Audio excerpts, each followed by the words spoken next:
Welcome to the Alcohol Free Life podcast, brought to you by thesoberclub.com.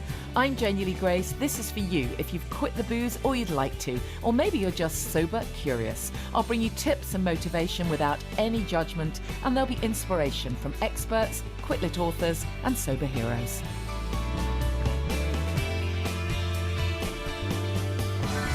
Hi, and welcome to the podcast. So lovely to be able to bring you this podcast, which is our recording from our meetup the other night. So fantastic to see a bunch of people in that wonderful space of Club Soda in London. Connection is just everything, honestly, it really is.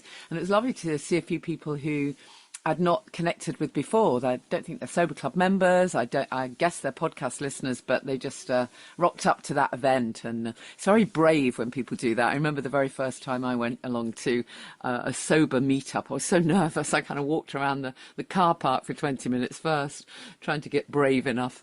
But if you're in that situation, do come along to events, because it really changes everything, that human connection, when you realise there are like-minded people that you can actually talk to, and we're very friendly. So really looking forward to sharing that with you.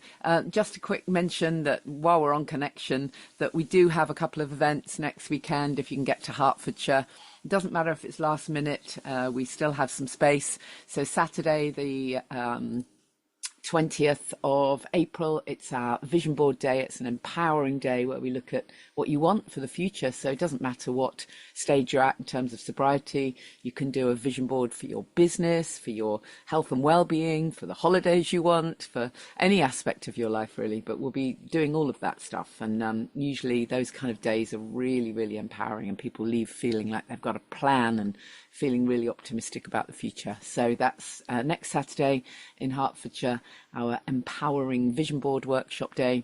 And then on Sunday, the 21st, it's family constellations. And again, if you've not heard me talk about it before, tricky to describe, but really amazingly life-changing. So check out all the info about these events. If you go to thesoberclub.com, click on events, then you can read all the info there. And then looking ahead to May, we've got self-care in sobriety retreat at Champneys in Tring. So again, doesn't matter what stage you're at, all of these events are, there's no prerequisites, as it were. So it'd be fantastic to see you. I really hope we get a few more people to the things we have next weekend, because it would just be lovely to meet more podcast listeners. So come along if you can. You can always drop me a message, if you want more information about any of these. If you don't already, please follow me on social media at Janey Lee Grace. I'm very, very easy to find. Just before we get into the interview, I just wanted to share as well that you probably saw that piece in the press this week. Honestly, it was another one of those pieces of alleged journalism that I just couldn't believe. It was all about the theory was that couples who drink alcohol together stay together longer. I mean, seriously, it's like, how can they even begin to create an article around that? Just unbelievable. Literally the opposite is true. Or let's put it another way. Perhaps if they stay together despite the alcohol, but absolutely not because of it. I found that so unbelievably shocking. Fortunately, the comments for the piece I saw were equally as damning. Basically people saying, no, hold on a minute, it was alcohol that destroyed my relationship, or I quit and my partner didn't quit, or my partner quit and I was still drinking. Absolute disaster. If you're drinking together, it just simply means that both of you are self-harming, not that your relationship is going to be stronger, right? And it's those kinds of articles that just keep people stuck year in, year out, while you're drinking, while it's easier just to be, kept small, don't step out your comfort zone. And you see articles like that. Well, I did. I'll speak for myself. I would see articles like that and think, oh, there's another great reason to continue drinking. And while I'm at it, I'll persuade my husband to drink a bit more so they can keep up with me. But trust me, the opposite is true. The brave person, the absolute badass, is the one who quits with this and goes against the curve, right? Because the emperor is not, in fact, wearing any clothes. And that leads us very nicely into our session from earlier in the week. If you were there, thank you so much. You will get to hear yourself laughing out loud in the background.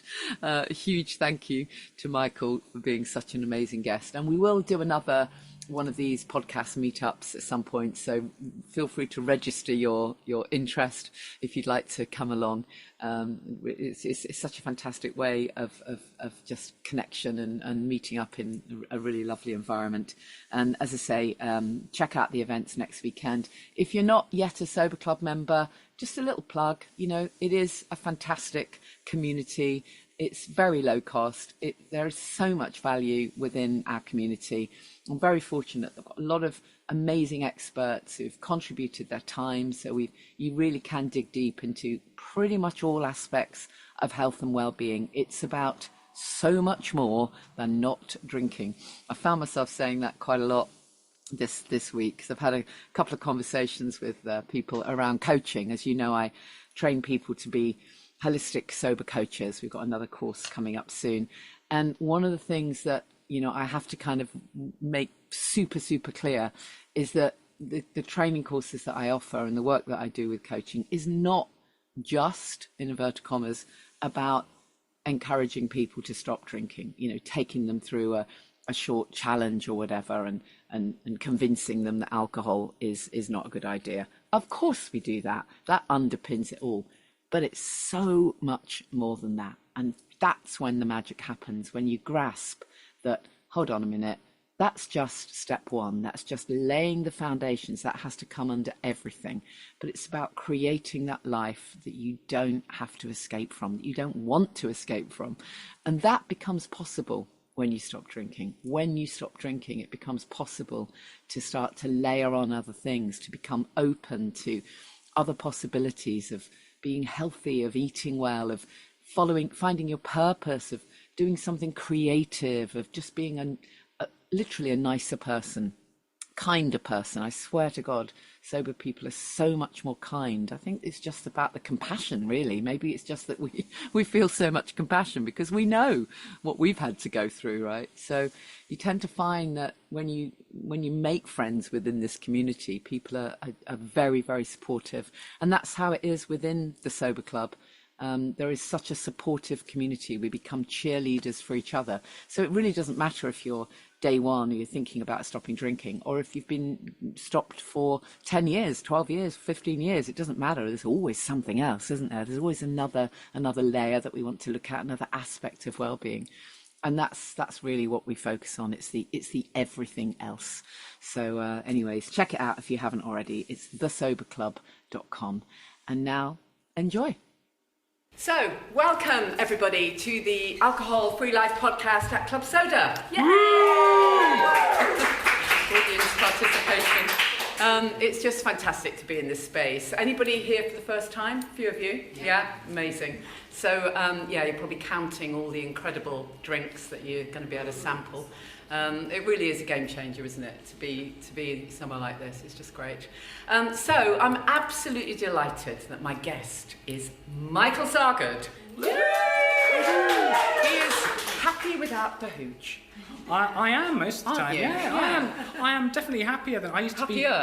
Grumpy with the grog, really. Yes.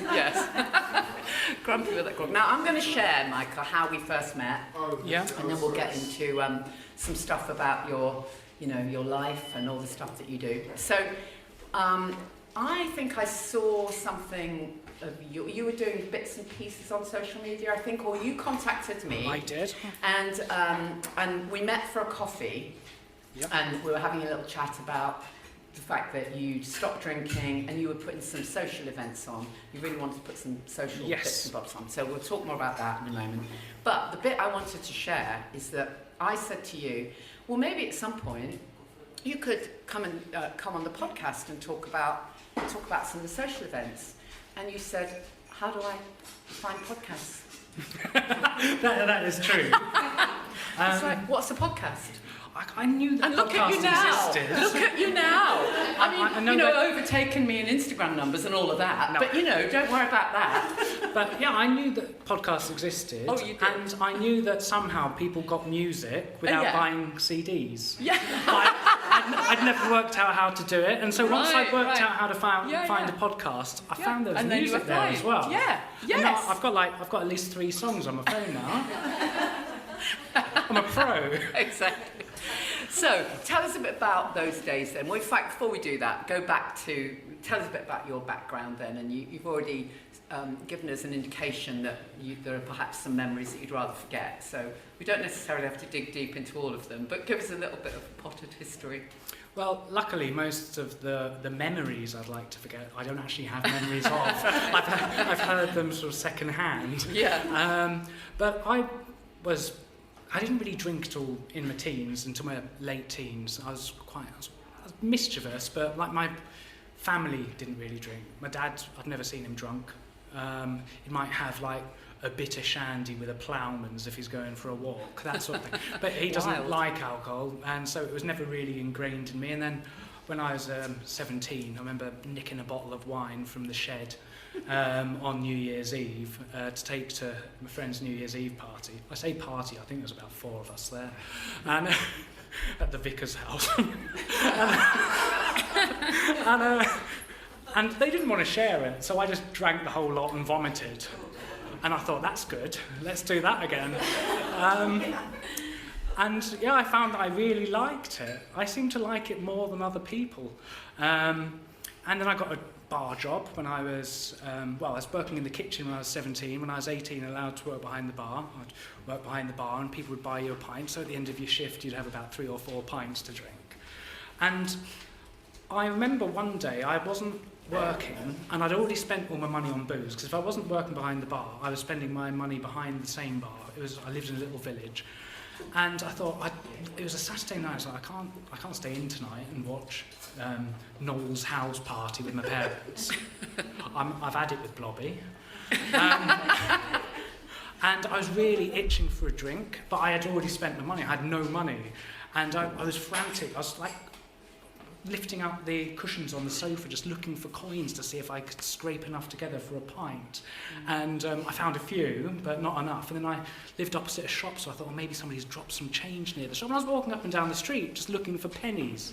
And I did think at the time, this isn't really normal, is it? I'm so desperate for a pint, but I scraped enough together, I had my pint. But yeah, looking back, that probably was an indication fairly on in my sort of drinking career that I liked it a little bit too much. So when did it really ramp up for you then? Well, I was a binge drinker, which is a great British tradition, so it wasn't a problem. For like many years, I just binge drank at the weekends, mainly Fridays and Saturdays. And every time I did drink, I would very rarely have memories of going to bed or going home. And then when I was about 28, I lost my best friend unexpectedly. And I was in a really nasty relationship, and I'd made a plan with my best friend that I was going to move in with her. And then she went to hospital one Wednesday, like a couple of weeks before I was meant to move in, and she had died by the Saturday. And I was like, she was who I would turn to talk about it, and she knew all the problems I was having at home. And so I'd lost my best friend, my confidant, and the person who was going to be my escape plan from this horrible relationship. And I then started buying like just the little half bottles of gin on the way back from work. Just pop into the little Sainsbury's local. Oh yeah, the half bottle that we just have 3 of. Well, at first I was able, like, half would do the trick. I got out of that relationship eventually. It was about another 2 or 3 years I was in it. And I got into a new relationship and everything was great, but I just couldn't leave the alcohol behind. And also I'd been introduced to this idea of Thursday being the new Friday. So now, because no one really expects you to work very hard on a Friday, so it doesn't matter if you're hungover. So I was now drinking Thursday, Friday, Saturday, Sunday. And then, I don't know why, I was in an amateur orchestra and we'd have rehearsals on a Wednesday evening. And on the way back, I got into this habit of stopping at the shop and grabbing a packet of crisps and a bottle of something. And so now I was drinking Wednesday till Sunday. And at that point, I found that on Mondays and Tuesdays, I was very sweaty and shaky. So I then started buying drinks just to feel human again. And I'd turn up to work absolutely covered in sweat. And now I didn't even want to drink, but it's like, if I don't drink, I'm not going to be able to function. And so it just gradually crept from weekend binge drinking to comfort drinking to then actually full-blown dependency. I got myself in some scrapes with the law. I lost my driving licence. I was caught the morning after drinking on a camping trip in Wales. That was quite eventful. And instead of thinking, okay, it's time to reevaluate, I was like, oh, I don't have to drive anyone anywhere now. Because I used to try and if I had made commitments to drive it because my partner didn't drive, and if I had to be anywhere, obviously I couldn't drink until I'd finished driving. But now, well, I've got lifts from people. I was drinking every day, and it ramped up to a full bottle of vodka a night for most of it. Sometimes I'd only have a half on the Monday. But the period where it really ramped up from, I'd been daily drinking, but to up to a bottle, it's like, well, I've lost my driving licence, I've lost my job, I've got the same income, no time on my hands, and I was just drinking myself to oblivion until I was in the psychiatric unit. And then I thought, actually, you know what, this might be a bit of a problem. Were people worried about you then? Did you have kind of any kind of support network of people who were kind of calling it out a bit? Well, my partner at the time was worried, but more pissed off, I think. Bit of both. I mean, because it's not easy being with someone who is drinking to that extent, and it was hugely embarrassing for him because he works at the hospital, and I kept on going to the hospital either because like a mental health concern, or because I'd injured myself, because I was constantly injuring myself at the end of nights out as well. And so he'd be on shift doing a night shift, and like one of the nurses would come and say, oh, your partner's just been admitted again. And it was just really embarrassing, I think, for him. But also there was concern, but it's just it became so predictable, dull and boring. It's like concern on the first few instances, but after a while you become used to it, and it's more of an annoyance. And I mean, he did give me an ultimatum that, you know, it's either me or the drink, and I chose the drink. I'm not proud to say that. But that is what I did. I tried to keep both, but you just can't stay with someone who's behaving that way and so self-destructive. It's just no way to live, and I know, because after I stopped drinking, I've got my new partner that I'm kept on drinking for a year and a half to the similar levels that I was. Right. And it's like, okay, I've got my comeuppance now. You know, screaming at 2 a.m. whilst I've got to get up at 6 for work. And yeah, I've seen both sides of it. And if you are in that situation, if your partner isn't going to change, I don't have any sort of grudge that my partner left, because sometimes you just need to protect yourself. Absolutely. It is a really difficult one. I'm super grateful I'm not in that dating scene, but I can imagine it's really hard to set those boundaries, because it literally underpins absolutely everything. It's not just a case of, you know, whether you like the same movies. It underpins everything, doesn't it? Yeah, it really does. I mean, the difficult thing I found is with my current partner, when I stopped drinking, it's just like, well, drinking was how we bonded. Yeah. We'd met in the pub, and we were both the drunkest people there. I mean, what a good thing to base a relationship on. Yeah.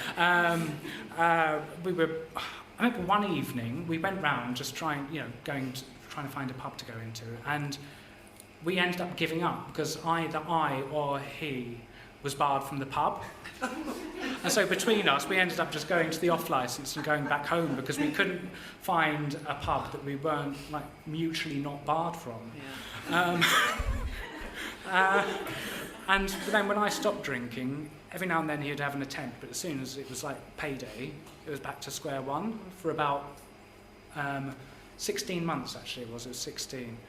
And I then was the one who gave the ultimatum, because I always thought, you know, things are going to get better, things will get better, and then it was just, I was fed up, it was predictable. I'd even put in my diary when his paydays were, just so I could predict when he would have a little lapse. And without fail, like sometimes it's like, oh, it's his payday tomorrow, I probably won't see him for 3 days, because he could just vanish on one big binge as soon as it's payday. And then I gave the ultimatum and said, look, you can't live with me anymore, because I'm trying to get on with my life, I'm not getting any sleep, I worry about you for days on end when you've disappeared, and then all of a sudden you'll need a picking up from somewhere halfway across the country and you don't even know how you got there. Fortunately, he chose you rather than the drink. Not initially.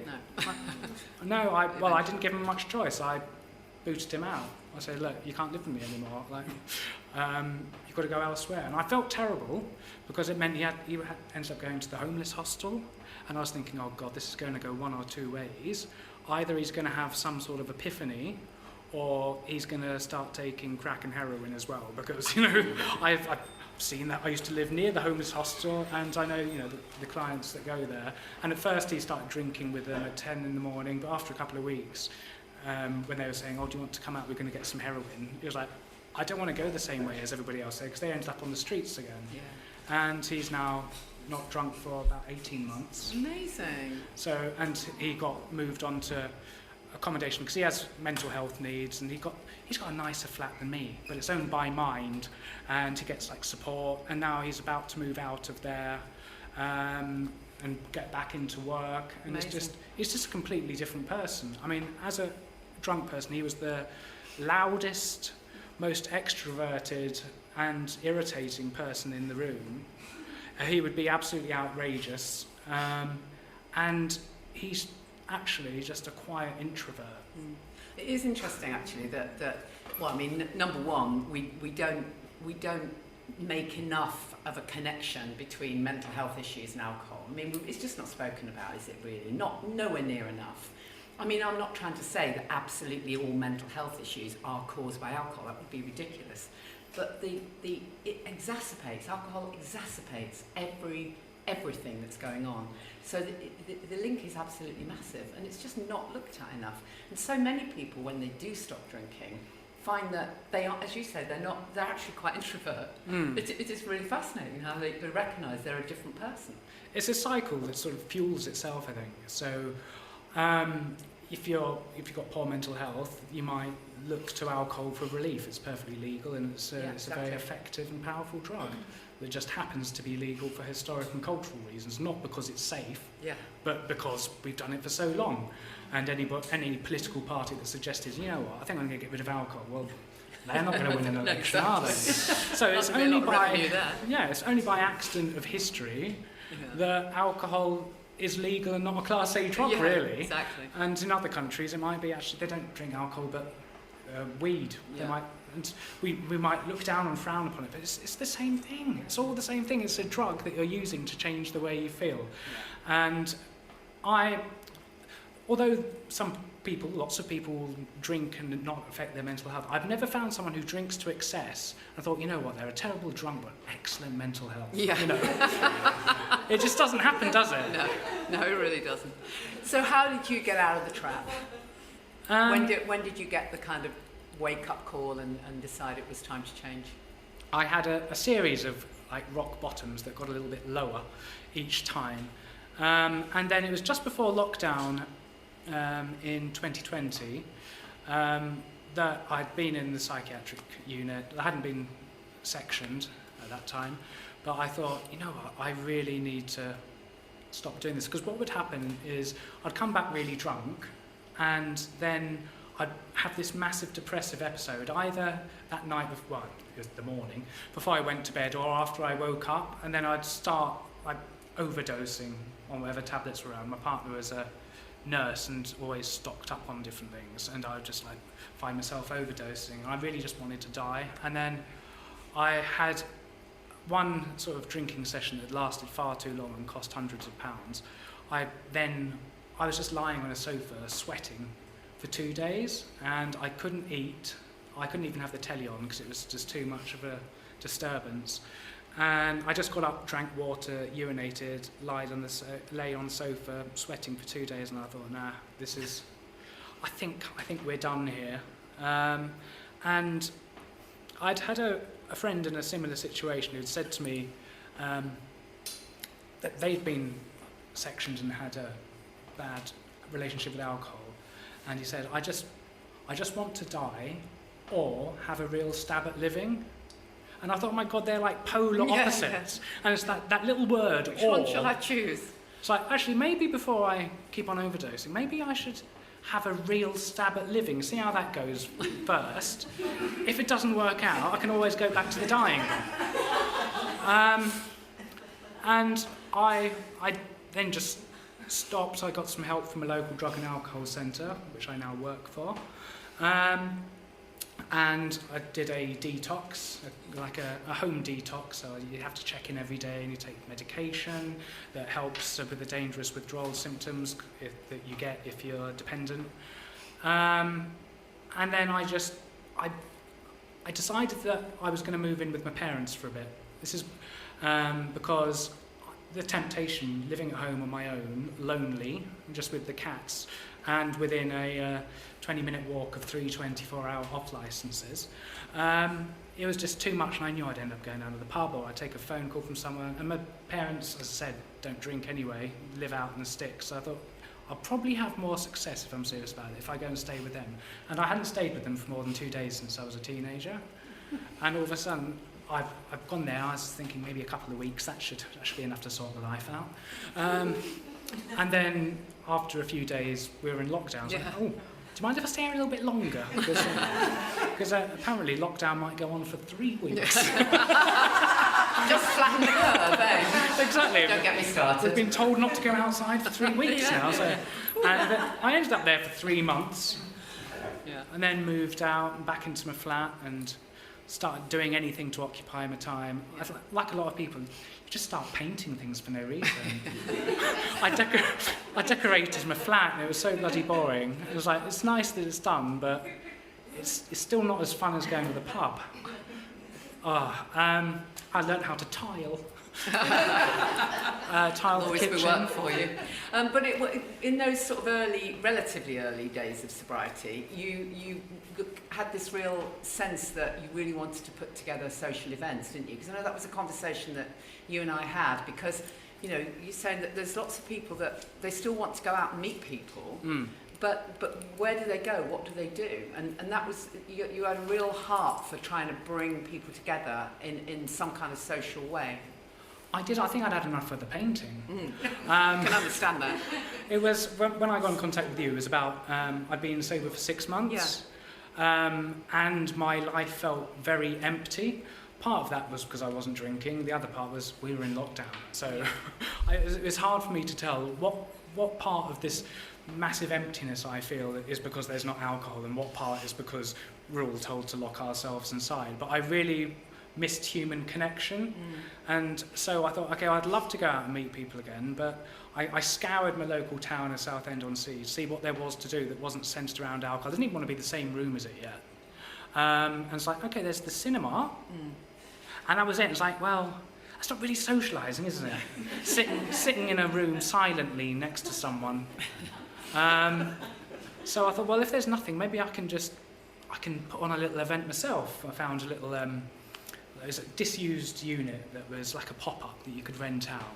And I posted into a local Facebook group, see if anybody else would be interested in coming to an event that was alcohol-free. And like, lots of people got in contact. I was like, okay. And they would help me do it. And they started giving me money for, I've got 600 people in a Facebook group within 2 weeks. And I was like, okay, I better put on an event now. Someone's given me a fridge. Someone's given me £100 towards stock. I've got some free drinks here. And then I put on my first event. It was only a tiny place. And it's like, limit of 40 people. And I sold all 40 tickets. I was like, bloody hell. Especially for a town, well, city now, the size of Southend. I thought that was pretty good going. And so I put on about another 20 events, I think, before. It's like, and then, you know, I was unsuspended from work, and it became a bit difficult to keep on carting so much stock to and from. It was like it took up the entire weekend, and then trying to sell tickets all the time. But and the unit, the pop-up, ended up going. But I made some real friends there, and actually, it seemed like such a small thing. But that first event, I mean, I'd never been very good at making friends. I remember a school report even said in year 6, my final year of primary school. It says, Michael finds it hard to make and keep friends. And I've always remembered that, because in adulthood I was thinking, oh God, it hasn't really changed, has it? Unless I get annihilated. That's how you make friends. You get drunk and talk to somebody else who's as drunk as you. And all of a sudden I felt the same. I was like, I don't really know how to make friends. And so I put on this event, and I'd never had a birthday party because of the fear of, like, people won't turn up. And so I put on this event, and I was thinking, well, people won't turn up. And it was full, and I was just in the back in this kitchen, which smelled of curdled milk. It wasn't a fancy place. Scrubbing up these glasses that and I just had a little cry whilst I was cleaning the glasses, like, people came to my party.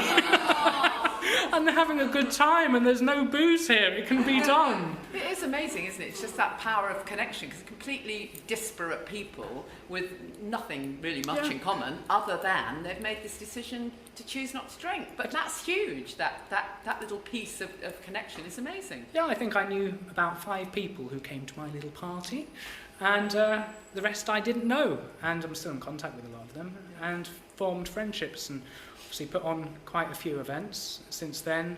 I've had to wrap it up because it was becoming a bit too much work, because at the time I'd been suspended from work and lost my driving licence, but then, you know, I found employment and I just couldn't commit myself to it anymore. But then I found, like, there's loads of other people after lockdown putting on alcohol-free events more and more. So I thought, well, I built a website so I could sell tickets for these events.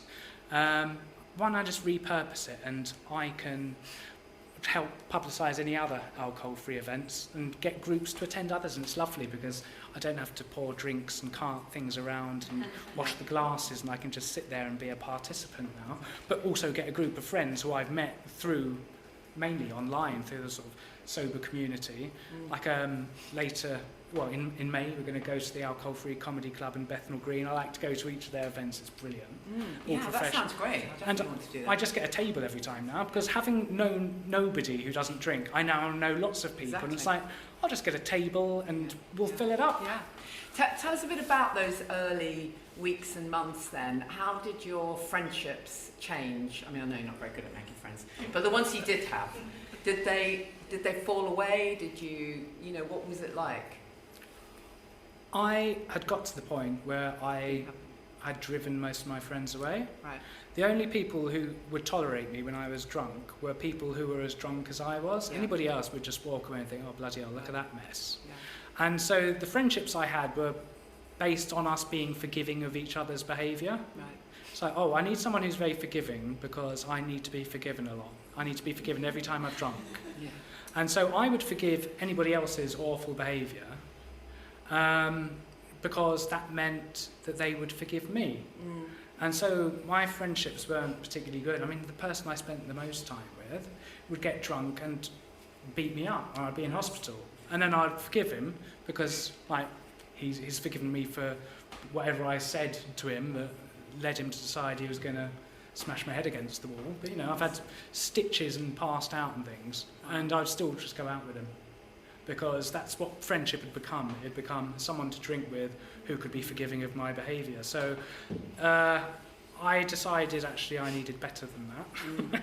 And I let those sorts of friendships go. Yeah. 'Cause for me it was like, oh, well, we all do silly things when we're drunk. I now look back and think, why were you letting someone beat you up and then just going out with them again? So that leads us on to a really interesting question then. So at what point did things start to lift for you, in the sense that, because, you know, you have like potentially a fairly long period where, well, I mean, certainly for me, I had no idea where I was for the first. I felt kind of quite raw, really, for a while. But at what point did you start to get a sense of, oh, do you know what? That's the kind of person I am, really. How long did it take for you to kind of uncover the real fabulous you that was inside, that had just had a lot of crap put on it? You know, I think I'm still discovering my own fabulosity. Are you? but no, there was I sort of look at sobriety in like 2 stages for me. The first part was all about subtraction. It was about what I was removing from my life. I was removing alcohol, obviously. I was removing certain people, certain places, anything I associated with drinking. And then all of a sudden it's like, how on earth do people fill all this time? It's like, it felt really empty, hence the painting and the tiling, which I got absolutely no joy from. I was bored rigid and felt isolated, and I was doing it because I knew I can't go back. And I started feeling sort of comfortable with it. It felt sort of normal to me after about 3 months. Mm-hmm. And I think that people who go to like 12-step meetings, they'll like try and do like 90 meetings in 90 days. Like 90 days is seen by a lot of people as a big milestone. And so it started feeling normal to me after about 3 months. And then by 6 months, it's like, actually, I'm okay with this now. It's like I'm beginning to enjoy myself. And then I decided, well, I've got to learn how to entertain myself. We tell children off for not being able to entertain themselves, but the only way I'd learn how to entertain myself is to sit down drinking poison. Yeah. It's not the best hobby. Yeah. And once I'd stopped drinking the poison, it's like, I'm bored. I'm like a little kid who's bored and doesn't know how to entertain themselves. And I've got no friends. So I thought, I'm just going to start saying yes to everything. If it doesn't involve alcohol, even if I think it's going to be absolutely bloody awful, I'm going to say yes to it. And at one ridiculous point, I agreed to meet someone in Derby for a cup of tea. And I live in Southend. We did a bit of roller skating as well. I hadn't quite realised how far Derby was until the day before when I looked up in Google. I thought, it's just the Midlands, you know. So, yeah, it was quite a long way. I think I had a 6-hour round trip for a couple of tea and half an hour of roller skating. But you're right. You do say yes to everything, including cold water swimming. You threw yourself said yes into, didn't you? All the identikit sober stuff. I've tried. Yeah. And getting your kit off, of course. We have to talk about that. Yeah, he doesn't. Yeah. What? Yeah. Not everyone gets doesn't their get kit their off kit for off a calendar all the time. Do you want to tell us about that? Well, yeah, the cold water swimming. Everybody's got to try that. So, I've decided I'm not a cold water dipper. I'm a tepid water dipper. I will go in the sea in the warmer months. And then, I did end up doing a naked calendar. Have you wiped that one out of your memory? I haven't. I've done 2 now, haven't I? I met through sober events, like an equally eccentric friend also called Michael. And we did an Instagram live, and we always went off-piste. He's a very organised person, and he always writes an agenda. And I'm like ADHD overload, and we just throw the agenda in the bin. And then we started talking about how we could raise money for charity. And then I said, how about a Calendar Girls style calendar, just of sexy, sober people? And at this point, it was late October, early November. I said, obviously we'd have to have it done by Christmas. So all we need is 10 other sober people who are willing to get naked and photographed. And after we did this live, like 10 people sort of messaged us. I was like, oh no. We've now like kind of committed to this, haven't we? So like in super quick timing, we managed to turn around a calendar to raise money for Alcohol Change UK, and I think the first year we raised £2,000 from it. And it was like, oh, that was good fun. It was very stressful. I had to learn page layout, for example, and quite a lot of photo manipulation. So that was a bit of a crash course, but yeah. And then after that, Alcohol Change had invited me and my friend Michael to become what they call ambassadors. Unfortunately, it's not a paid thing. There is no fancy embassy that we get to go to. But we've been doing little bits of fundraising ever since. And then there was demand for a second calendar. They raised £3,000. But you know what, it's such a hard sell. I don't know why people don't want pictures of me naked on their wall. It's quite insulting, really. I seem to remember it was quite subtle. You had wings strategically placed. The first one, yeah. Placed. Well, I was February in the first calendar, right. So I decided to be Cupid, to mark Valentine's Day, and I had a rose in my mouth.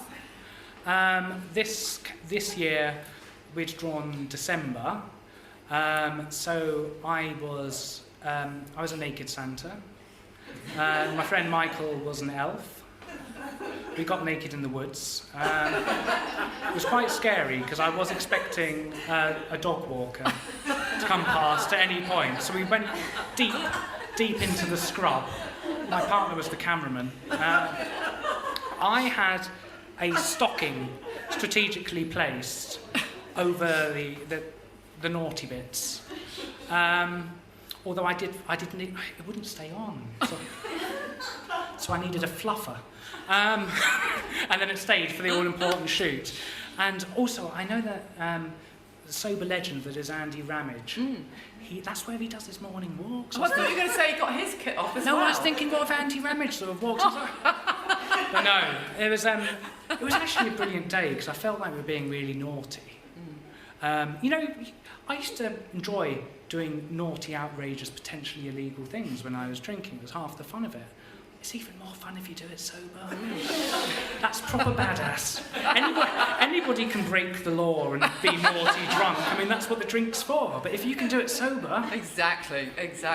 One adrenaline rush. Yeah, and then we had a nice pub lunch afterwards. Exactly. So then more recently, still with raising money for Alcohol Change, you tell us about the running. Because you're not a natural runner, are you? We had this conversation. No. Neither am I. And I did Couch to 5K because a bunch of people challenged me to do it, right? Because I was doing a little retreat thing, and I was doing this whole thing about how we all have limiting beliefs and how we tell ourselves stuff, and actually all we need to do is reframe the limiting beliefs, and this was my whole shtick. And then, of course, we were having a conversation separately, and I said, "Oh, I can't run." So they all went, "Oh, so that's just a limiting belief." It completely got me. So I had to do the bloody thing. I hated every minute of it. I cannot. I know some people here are runners, and that's just lovely. But I hated it. First trip out the door, came back. I tripped over. I was on the canal path. Tripped over. Came back bruised and bleeding, and the kids are like, "Oh, that went really well." But I did it. I did stick at it. I mean, I was absolutely shite. I was just like kind of hobbling, but I did it. And then, towards the end, as I kind of completed, no joy whatsoever, because then I realised I'd hurt my knee. Yes. What the hell is that even about? So I'm very impressed that not only have you stuck at it, but you're raising money or something. Yeah, I wouldn't do it if I wasn't raising money. But you might be surprised by looking at me, but I am not a natural born athlete. And since I stopped drinking and started binge eating instead, I have managed to put on 4.5 stone. So I got so fed up with how fat and unenergetic I was, and I thought, I've got to do something. I've been putting it off for ages. It's like, yeah, I'm sober now, so I can do whatever I like. And then it's like I felt just really not liking the look of myself in the mirror. And I've only got horrible crap clothes because they're only meant to be for a few weeks until I get thin again. And now that's been over 3 years that I've been wearing the temporary clothes from Oxfam. It's only until I fit back into my nice clothes. There's no point spending money. And then I decided, yeah, it's now time. And I don't want to just lose weight with a crash diet just to put it on again. I actually want to have some energy, and I want to be able to, just not feel knackered from walking up the stairs. I remember I'd walked up the stairs to my flat, and I was like out of breath. And then I found out I was getting out of breath by putting the laundry in the washing machine. And I thought, I'm 42, not like 72. I shouldn't get out of breath putting the laundry in the washing machine. And so I committed to actually working out a bit. And I attempted to go for a run, and I was able to run for 30 seconds. Thank you. And then I had to stop to catch my breath. And then I've been doing Couch to 5K. And then I started, in my second week, you have to run I think it's 90 seconds at one point. And then you walk. And I managed to hurt my knee in the 90 seconds. I mean, I've got a metallic ankle. I've got loads of metal in my left ankle from what I used to call a sporting injury, because it happened. because it happened on a skiing holiday, Right. in which I did no skiing, but I didn't tell the people at work that. I got really drunk at the pub on my birthday, and then I fell down a mountain. And broke my ankle in 3 places and dislocated it so it was pointing 90 degrees in the wrong direction. And I've got lots of metal there. It took me a year to learn to walk properly again. Oh, wow. And so that's I thought, really impressive if you're running. well, yeah, I still walk with a bit of a limp, and that's why my knee goes. It's like one of the reasons why I've never really stuck at it, because when I was lighter, I did do a 5k, but I stopped in the Oxfam on the way home to pick up a stick because I couldn't walk. Because every time I ran, I'd then just puts me out of action for 2 days. So this time I've just been doing it gently building up. And the last 2 little runs I've been on, I haven't needed to ice my leg and get the ibuprofen, and I've been working on like trying to get some movement back in my ankle, and it feels like a success for me. It's really unimpressive. Like my best friends just did the half marathon the weekend. I was clapping him on. I'm working up for a 5k, and after seeing him at the marathon, I felt really smug because I ran for a whole 5 minutes without stopping. It's like, ooh, in 6 weeks I've gone from 30 seconds to 5 minutes, and I did a whole kilometre. But I think that's one of the important things I'm learning, is that you don't measure yourself by other people's Exactly. standards. Comparison is the thief of joy. Yeah, he's 10 years younger. He hasn't buggered up his leg. He's been running for like a year and a half now. For me, running for 5 minutes is a big deal because I couldn't do 30 seconds before, and I was getting puffed out putting the laundry in the washing machine. And part of the reason is I'm trying to lose weight, and I've lost 1 stone. I've still got 3.5 to go, but it feels like a success. And although I can't say I enjoy running, I enjoy having run. Yes. And yes. I can't get the enjoyment of having run without actually doing the Yes. run. I'm beginning to accept that. You know. It's a hard truth.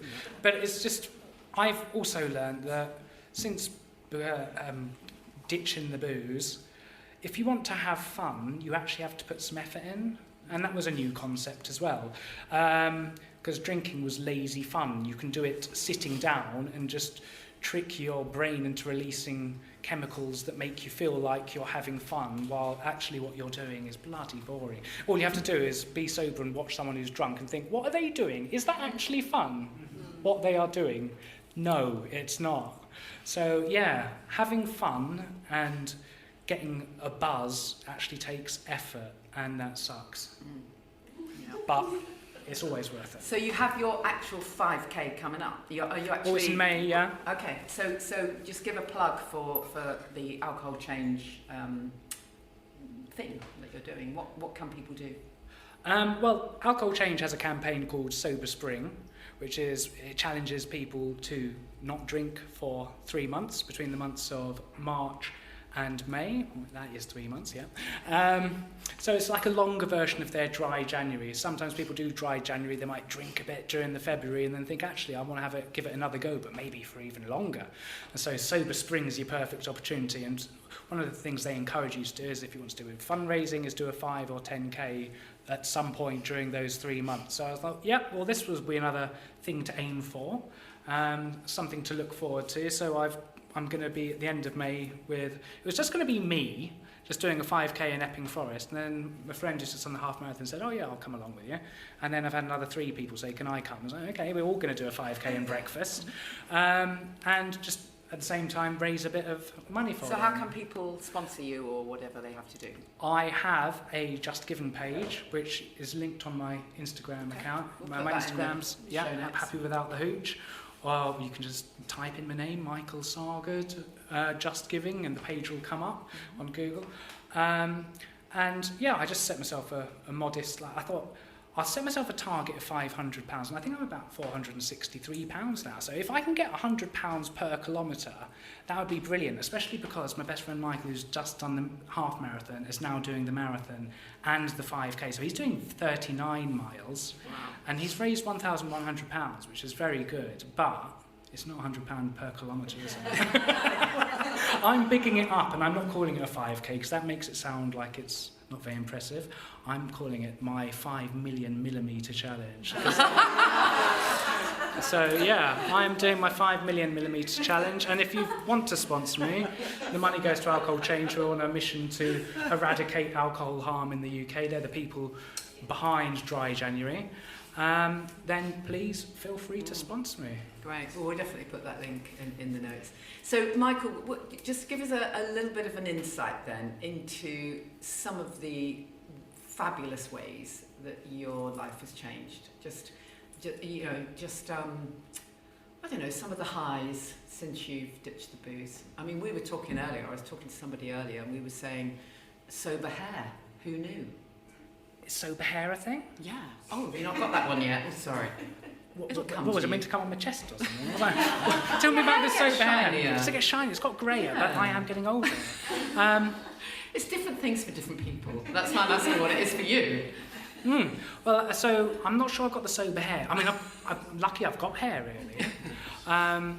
My brother lost his at 17 and is always trying to convince me I'm going bald. You're doing all right then. I'm growing it as long as possible, just to rub it in his face.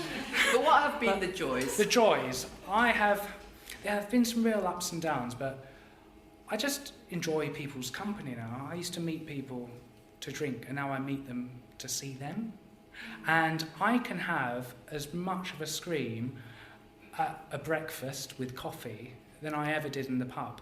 And I can be very puerile and crude, and I enjoy that. And when you go to the pub, often crude, puerile stories come out, and that's one of the things I loved. And now I just do them in the morning. Anyway, yes.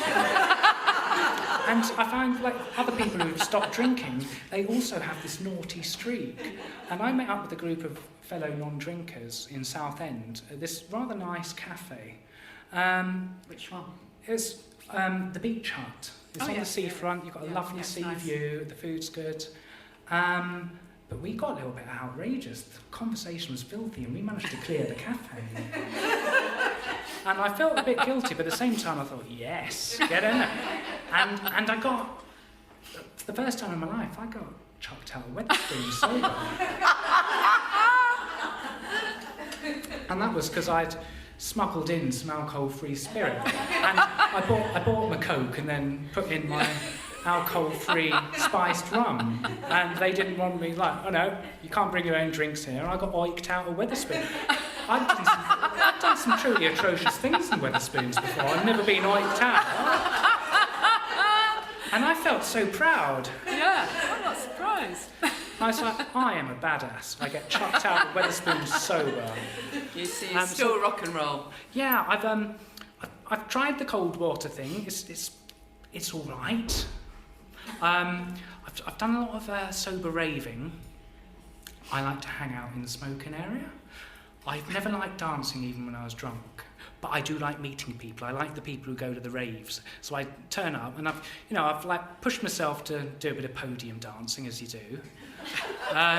So I've danced on the podium and swung my shirt around. When you were doing that? I was going to say, was that when you were doing the naked photo shoot or after? No, but I feel like that was before and after I regularly. But you know, I'd have my 5 minutes and then I'm happy just to chat to people in the smoking area, to be honest. I've recently done sober karaoke, though, and that is much more my thing. Okay. Bloody loved it.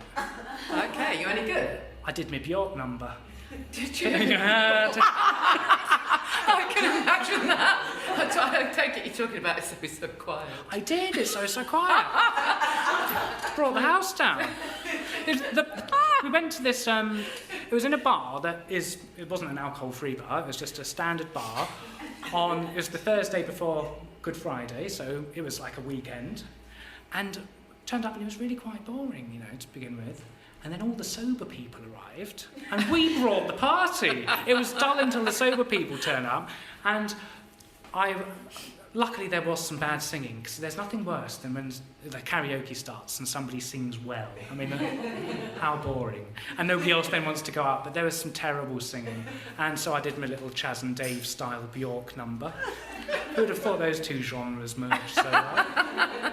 And yeah, I'm up for it. And now this person's decided they're going to do regular sober karaoke in London. So I was like, yeah, I'm going to sign myself up for that. Yeah. I think the strangest thing I did sober, again, it was with my best friend Michael when we did a live. We should stop doing lives on Instagram because these weird things happen. First time we had to do a naked calendar. And then somehow during our live, again, this was not on the agenda. We talked about colonic irrigation. And someone said, who was watching, said, oh, well, I had a colonic when I first went sober. And then she contacted them and we were offered a free colonic. And we thought, well, that's the sort of thing friends do together, isn't it? So we both took a day off of work and were ferried up to Norfolk. And of course, I had to film him. We weren't allowed to film as the pipe went in. But we did that as a sponsor. We had a sponsored colonic. And you know what? People pay good money for that, do they? No, they didn't actually. That was our least successful fundraiser, strangely enough.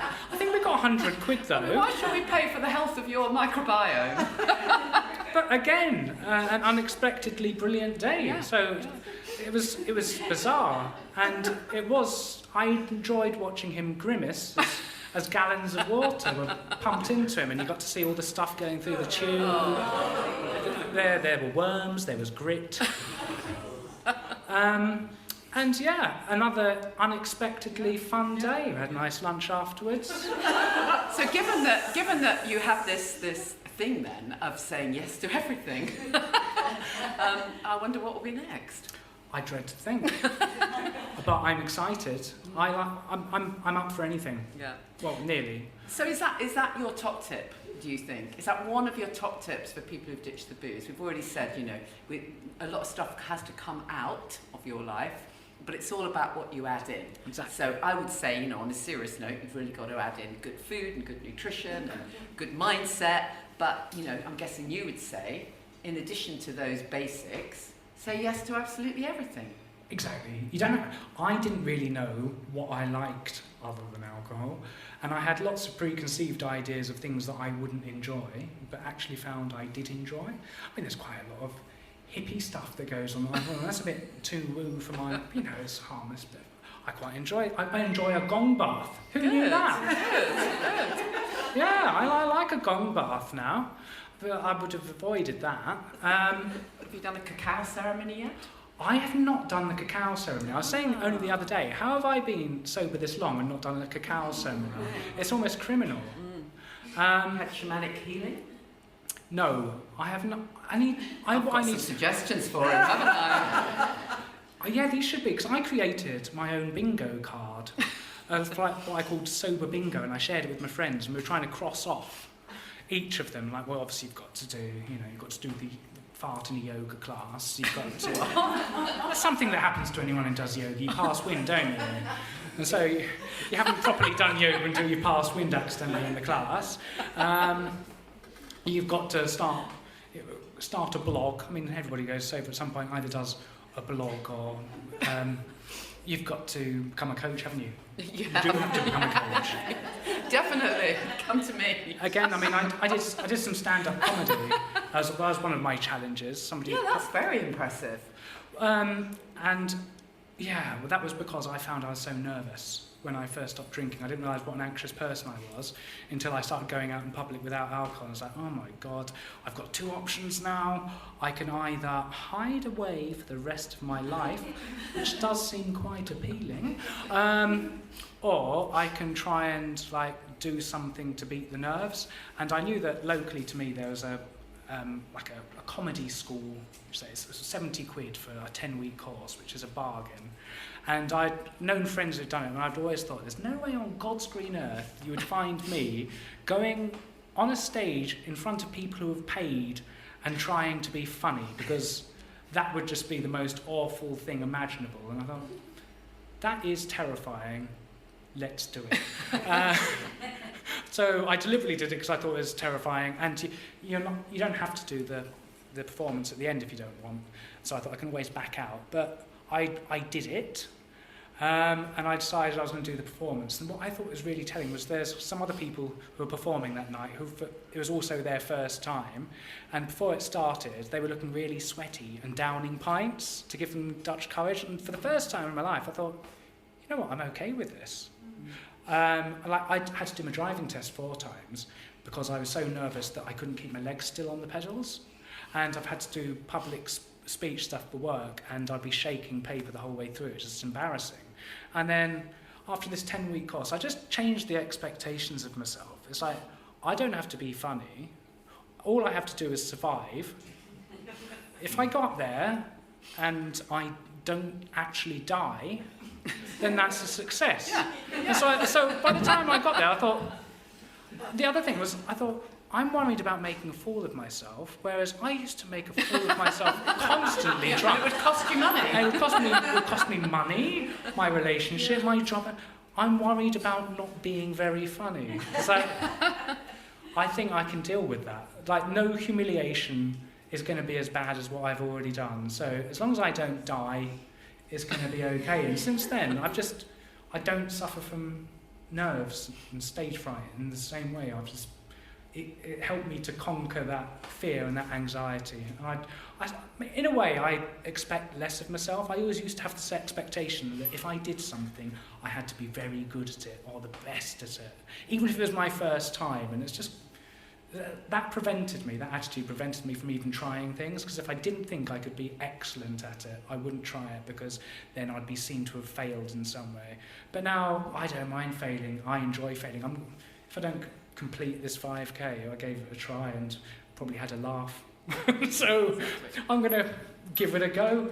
And everybody fails at stuff, and nobody is good at things the first time they try it. Well, sometimes they are, but they're horrible people. So I just enjoy failing at stuff now. And you know what? It's okay to be rubbish at your hobbies. Yeah. Because if people aren't paying you for it, and you're rubbish at it, but you enjoy it, Who cares? just do it. Well, my stepmum, she loves singing. She joined a choir. She's pretty much ruined the choir. But she loves singing. She enjoys it. Terrible at it. Keeps on going back. Keeps her happy. Michael, thank you so much. It's fantastic to chat to you, and we love your enthusiasm and your honesty, and thank you for sharing, some of the stuff that's quite serious, and it's not all been kind of bunnies and rainbows, has it? But I think you've kind of given us an indication of what freedom is like, because I think that's kind of what sums it up is that when you've got that freedom from the alcohol trap, everything changes. Yeah, so I see it as a form of emancipation. I was trapped in a cycle for so long, and I didn't think it was possible for me to get out of it. And also, like, my ancestry, the whole Scottish side of my family, which is my mum's side, just alcoholism just runs through that entire line of the family. And I even remember when my nan passed away, when I was a kid, going and clearing up all the empty bottles from around her flat after she passed away, and her last words were whiskey, whiskey, whiskey, because she was wanting us to smuggle whiskey into the hospital. And so from a young age, I told myself, well, it's in the blood. If you cut me open, whiskey will run out. It seemed like it was inevitable for me, and so I treated it as it was like a self-fulfilling prophecy. And then, as well as enjoying failing at stuff, one of the things I really enjoy doing now is actually proving myself wrong, because I still have beliefs about things I can and can't do. And then I felt like I was unable to stop believing. I couldn't believe that I would be able to give up booze. So instead of trying to change that belief, I thought, well, how about I just suspend the belief and do a little experiment and see if that belief is right. So I thought, okay, I don't think I can do it. I'm going to give it a try and see what happens. So I suspended the belief, and now, I think I can stay sober. Absolutely, of course you can. And I love being wrong. See, I didn't think I'd ever be able to run, because I've got my dodgy leg. Well, I've done 5 minutes of running, and I've got another 5 weeks. Exactly. I can get up to 5K. We're all going to be rooting for you, aren't we? Yeah. Brilliant. Thank you, Michael. I really appreciate it. It's so lovely to hear your story, and it's very inspirational. So we really appreciate it. Thank you very much. Keep enjoying the program and enjoy being here. Anyone got any questions they want to throw at Michael or me before we finish? No? Ooh. Yes. Sober karaoke race. You've got them all going now. I don't know yet because it hasn't. It's so new that I've been told it's going to happen. There's an Instagram page that's been created that says "coming soon," and as soon as the venue's confirmed, then I'm just going to be. I'm going to try and spread the word because who doesn't love a bit of karaoke? Yeah. And the worse, the better. You're still allowed to. You're allowed to sing badly even when you're sober. You don't have to be good at it. Brilliant, thank you. Anyone else? What about the raving? Where have you done that? Oh, well, there's a couple of I've been to. House There's of Happiness. House Yeah. of Happiness is the one I've been to most of all, which is in Vauxhall. Yeah. I think the next one is It's 20. coming up, isn't it? I can't go to that one, but I've been to most of theirs. There's also one in Brighton, Sassy, and that's Sober Bright Huns, I think they call it. The Sober Girl Society have ones, but I think there's some in can't go Manchester to as well, it. isn't there? There's Yeah. Dry Wave in Manchester. Yeah. They're really big. They have about 400 people at each of those Yeah. in Manchester. I haven't made it up to one of those yet, but I intend to. But yeah, Sober Girl Society. But there is... No, that's not a rave. Ignore that. I was going to say there's one coming up in London for Alcohol Change. That's more of a social and a mixer, but co-hosted by Sober Girl Society. But the first one where boys can go along. Because I really wanted to go to a Sober Girl Society event. And I knew there was going to be a mascot at one of them. And I thought, maybe if I can be the person inside the mascot, I'd be able to, spy, see what goes on at the Sober Girl Society. Because there's no Sober Boy Society. Maybe I'll Maybe you just... could start one. Don't, because then I end up taking on too much. I had been thinking about it. It's like, because I keep on saying yes to everything, Yeah. I then take on too much and then have some sort of mental breakdown. Yeah. And having, when I first went sober, I was like, how do you fill all these hours? It's Now you don't it's have got enough. to the point, oh yeah, I've started thinking, I'm going to have to go part-time so I can fit my hobbies in. But I'm not really paying my way full-time, so that's not quite an option at the moment. But I would love to. I think we should get a subsidy from the government for being sober. Yes, definitely. They should, because we're not a blight on the health service anymore. So Exactly that. You're not rocking up to A&E the whole time like you were they should before. just pay us not to drink. 'Cause it's very, I like that idea. it's a lot of work not drinking. You've got to do the running, I like you've got that to do the idea. cold water swimming, you've got to do the Exactly. journaling, then the you've got the mindset meditation. stuff, It's yeah. full time. All the things you've got to do to be colonics. sober. So we should effectively be made civil servants. I agree. And put on a civil service pension. That's a very good idea. Let's I'm all going to write to my champion MP. that. Michael, thank you. Oh, I completely forgot. I've got a little gift for you. This is... let me just check. Yes, it is.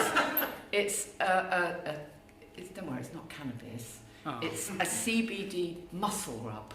Ooh, Yeah, I thought that might be quite nice. thank you very much. I don't know about the metal leg bit, but be all right for the So knee. I rub it on the muscles. Yeah. I don't drink it. And then, for when you've done that, that's a magnesium spray to help you sleep. Oh, brilliant, because my sleep is terrible still. Thank you. Oh, BFG. Thank you, Michael. Thank you, guys. I really appreciate you being here tonight. It's so lovely to just meet you, to meet some podcast listeners, to meet some Sober Club members, just for you to meet each other. So if you have come on your own, please, please, please, everyone who's happy to be gone up to, as it were. Okay, there you go then. So nobody needs to feel they're on their own. Yeah, thank you again. Well, thank you. You might not realise, but you're the one responsible for getting me into all this nonsense. You do realise. Well, just 'cause I taught you what a podcast was. Yeah, you taught me what a podcast was. You made me do it. And then you said I should put my face on the camera. I did, yeah. Because I didn't ever do that. Yeah. So I started doing it. And then you started attending my events, which was very nice. To be honest, I had no idea who you were until the fourth time. Because we had a little garden party at the mayor's house. Oh, yeah, that was And you popped nice. along to that. And the mayor was there and said, Michael, is that Janey Lee Grace from Radio 2? And I said, Well, her name's Janey, but I don't think she's got anything to do with the radio. I did a little bit of Googling. I was like, yes, clearly. And I think that was about the 4th time we'd met. But then again, I didn't know how to get a podcast. And I'd only just worked out how to use the wireless. So thank you for getting me involved. And look how far you've come. Thank you. Thank you for listening to the Alcohol Free Life podcast, brought to you by the Sober Club. Please rate and review. And if you want support, accountability and inspiration, and you want to live your best life without the booze, check out thesoberclub.com.